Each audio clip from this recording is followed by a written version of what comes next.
Milí drahí, ahojte. V dnešnom videu by som vám rada povedala pár slov o mne.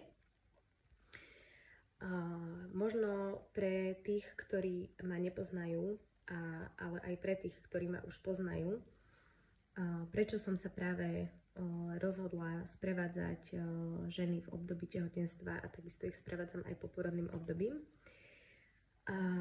Tak v nejakej skratke je to pretože som takisto matkou 2 detí a po prvom porode s Elisou, ktorý bol vlastne teoreticky v podstate bez komplikácií, takisto aj nejaká výchova Elisy, alebo aj to, aké bolo babetko, bo bola proste úplne úžasné babetko, ktoré spalo 4-5 hodín v kočari.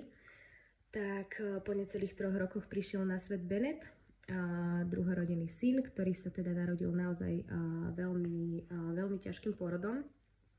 A naše prvé dni a týždne boli teda naozaj veľmi ťažké a pre mňa vyčerpávajúce. Ja sama som si prešla aj poporodnou depresiou, ktorú vlastne vnímam až teraz spätne, že to bola poporodná depresia. No a teda Benetko už nespal 4 hodiny a ten práve plakal 20 hodín z 24 a bol v pozore nielen jeho tatínko, ale asi aj cenný panelák, keďže teda tie plače boli naozaj veľmi aj hlasné, aj dlhotrvajúce, aj časté. A práve tento pôrod a možno s odstupom času práve aj ten pôrod Elisín a celé to, aká Elisa bola, ma doviedlo k tomu môjmu poslaniu, pretože to nie je práca, ale pre mňa je to naozaj poslanie a vidím naozaj veľkú potrebu momentálne to zdieľať so ženami, nielen tými, ktoré už sú, dajme tomu, tehotné, alebo sú už proste po porode, alebo čakajú prvé babetko, druhé, tretie, to je jedno, ale aj pre všetky tie, ktoré možno len plánujú práve mať dieťatko, pretože si uvedomujem, že vlastne najdôležitejšia vec, ako možno nejakým spôsobom vychovávať, v úvodzovkách vychovávať, lebo proste nevychovávame deti, je práve to, aby sme sa na to možno pripravili, ale tak trošku z iného pohľadu. Pre mňa to slovo vedomé to vyslovene vystihuje.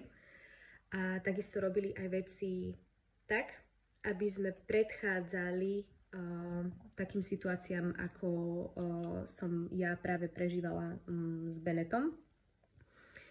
A teraz, vďaka Bohu, situácia je zažehnaná a proste Bennett je úplne bytosť plná lásky, čo takisto je pre mňa dôkaz toho, aké rozdielne tie deti môžu byť a ako rozdielne to potom vlastne na nich vplýva, keď sú vedené jedno v kočiku a druhé v nosiči, tak práve až s odstupom času po tých rokoch to viem práve zhodnotiť. Takže moje meno je Teres Florianta a som sprievodkyňa žien v období tehotenstva.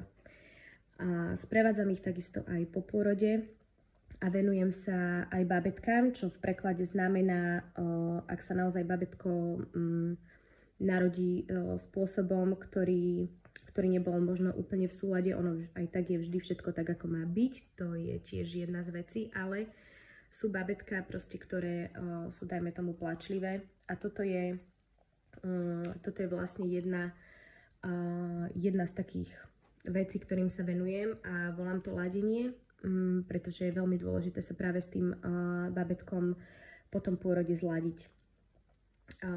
Venujem sa takisto aj prípravy na pôrod, ktorá môže prebiehať individuálne a tieto sedenia vlastne trvajú okolo 2 hodín.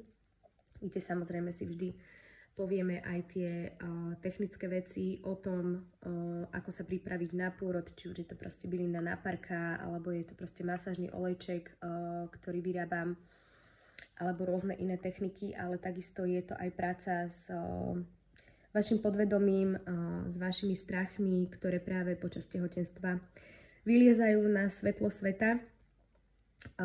Takže toto sú sedenia u mňa individuálne. takisto sprevádzam ženy aj pri pôrode. Moja práca je takisto aj o tom, že práve tú ženu sprevádzam veľakrát aj takým iným spôsobom, a to je práve tou oporou, tou podporou, možno aj tým, že mám dar vnímania a práve ten dar toho vnímania sa mi veľmi silno otvára práve pri sprevádzaní pri pôrode. Čiže vnímam, čo mamička a čo babetko potrebujú inak. No a čo sa týka takisto toho ladenia po pôrode, je to niečo, čo ja neskutočne milujem vždy. Vždy, keď sa ku mne nejaká mamička s babetkom dostane, tak sa z toho neskutočne teším a moja duša je úplne vyživená, lebo vnímam tú neskutočnú čistotu toho dieťatka. Takže sa snažíme vždy spracovať práve tú psychiku, samozrejme najviac teda mamičky a všetky tie situácie, ktoré takisto po pôrode sa pootvárajú. Takže som mala potrebu to s vami zdieľať, kto som a čomu sa venujem, okrem teda iného, že som spirituálna terapeutka, kde inšpirujem ľudí na ceste k sebe, pretože náš život je o tom, aby sme v pravej podstate našli seba a žili svoju esenciu a žili svoje poslanie. A vo mne sa to za tých posledných 6 rokov postupne ukotvovalo, ale toto posledné obdobie to cítim neskutočne silno. Aké je dôležité si naozaj uvedomiť tú cestu, tú vedomú cestu toho života a vnímať to inak. Že proste tie veci medzi nebom a zemou existujú. Ja mám na to naozaj veľmi veľa dôkazov. Milujem to, milujem celú tú synchronicitu toho vesmíru, ako sa to proste vždy celé vyskladá a som za to neskutočne vďačná, pretože pre mňa osobne není nič krajšieho naozaj ako žiť v ľahkosti bytia tú svoju esenciu. Či už je to o tom, že som spirituálna terapeutka, alebo je to o tom, že sprevádzam teda mamičky počas tehotenstva a po pôrode. Takže sa budem tešiť na každú bytosť, ktorá bude cítiť to volanie, či už prísť na terapiu, alebo teda na sprevádzanie počas tehotenstva. A ďakujem za všetkých tých, ktorých tu už boli, pretože veľakrát nezdielam všetky veci, s ktorými ja teda proste pracujem, ale tých ľudí naozaj už prešlo veľmi veľa mojimi dverami, za čo som naozaj neskutočne vďačná. A teším sa z toho, že sú ľudia, ktorí sa otvárajú ceste seba poznania, pretože je to naozaj niečo, čo je neopísateľné. Fakt, keď tá duša proste plesá, nevždy je to jednoduché, ale proste aj o tom je ten život. Vidieť svoje svetlo, ale vidieť proste aj svoje tiene. Takže ešte raz ďakujem všetkým, ktorí tu boli, ktorí uzreli seba v tej pravej podstate. No a ja sa teda budem tešiť na všetkých tých, ktorí ku mne teda zavítajú. Takže ešte raz ďakujem.